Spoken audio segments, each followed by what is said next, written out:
Hello everyone, welcome to my channel. Please subscribe and keep watching more details.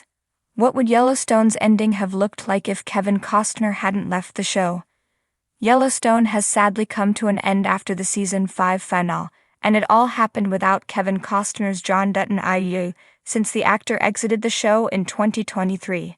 If Costner had stuck around for the second part of Yellowstone season 5, things might have been a lot different. However, the neo-Western drama TV show created by Taylor Sheridan and John Linson has seemingly concluded, unless the rumors about Yellowstone season 6 still happening are true, and John's story is over.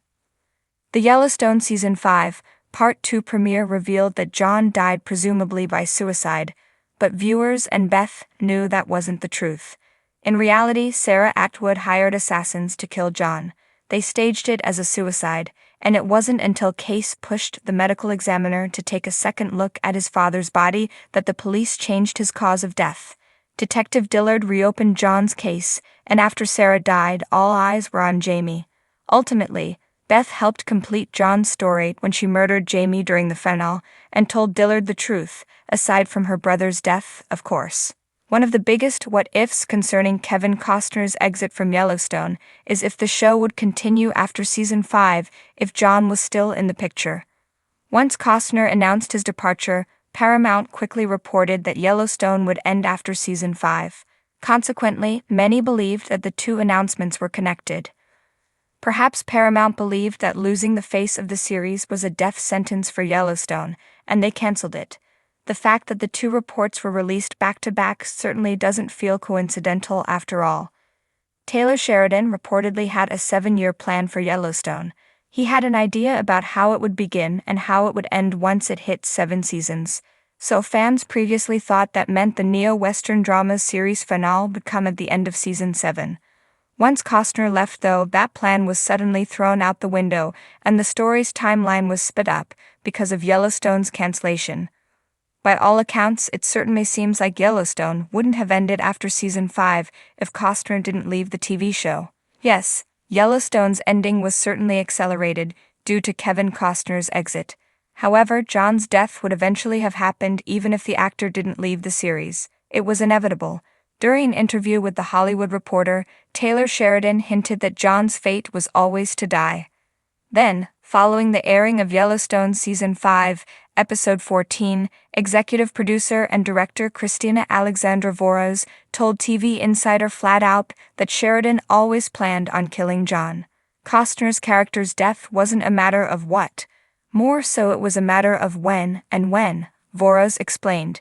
It makes sense that John's fate in Yellowstone was always to die, but based on Sheridan and Voros' comments, the way John died and when likely had to change once Costner exited the neo-Western drama series following the season 5, part 1 finale.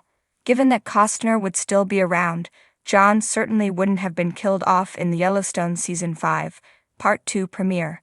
Perhaps he would have died differently too. Sarah hiring hitmen to murder John made sense for the story's structure and all the pieces that Sheridan could work with. However, with Costner available, Sheridan might have thought of a different way to kill his character.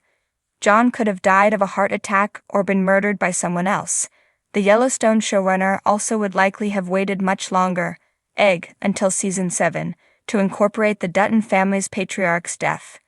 Whatever the case, it's evident that Costner's exit forever changed the course of the show. Similar to John dying, the Dutton family leaving the Yellowstone Dutton Ranch by the end of Yellowstone was always in the cards.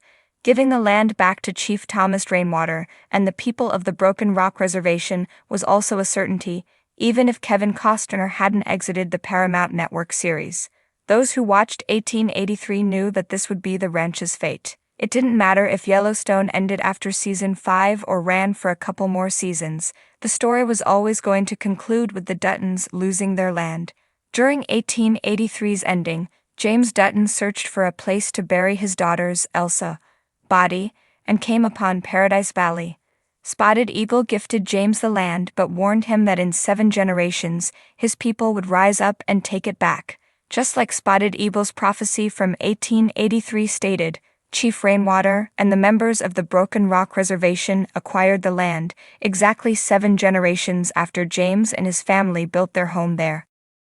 So the ranch's fate would have remained the same no matter who left Yellowstone or when it ended.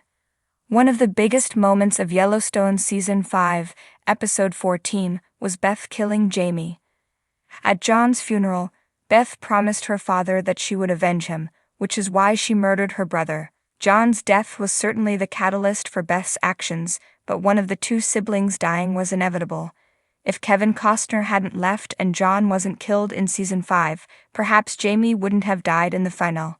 However, because of their long-running feud, Beth would have found another reason to get rid of Jamie, whether it happened as it did in the Yellowstone Season 5 finale or later down the road. The sprawling landscapes of Montana's Yellowstone Dutton Ranch were as much a character in the story as John Dutton himself.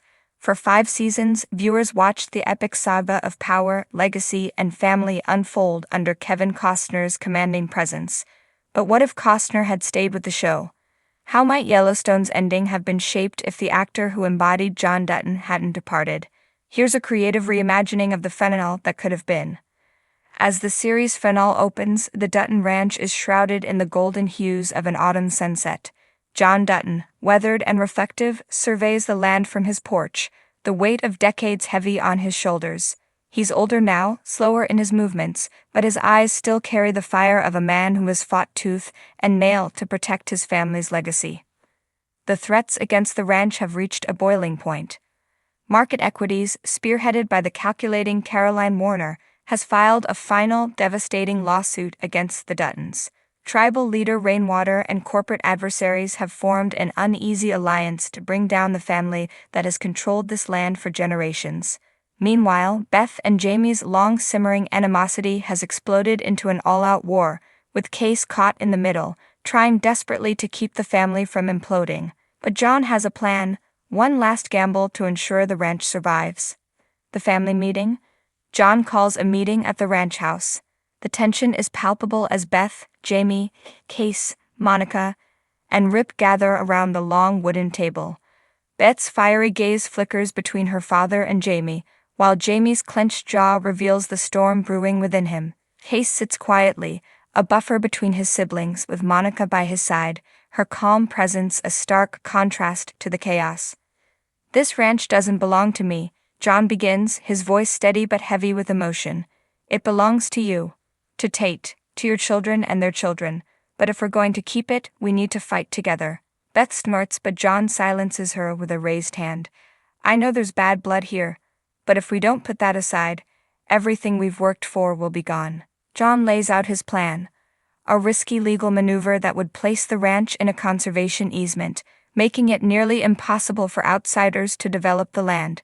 The catch? It requires the family's unanimous agreement. The room erupts into arguments, but John's booming voice cuts through the chaos. "This isn't about any of us individually," he says, his eyes locking with each of his children in turn. "This is about the land, about keeping our promise to those who came before us."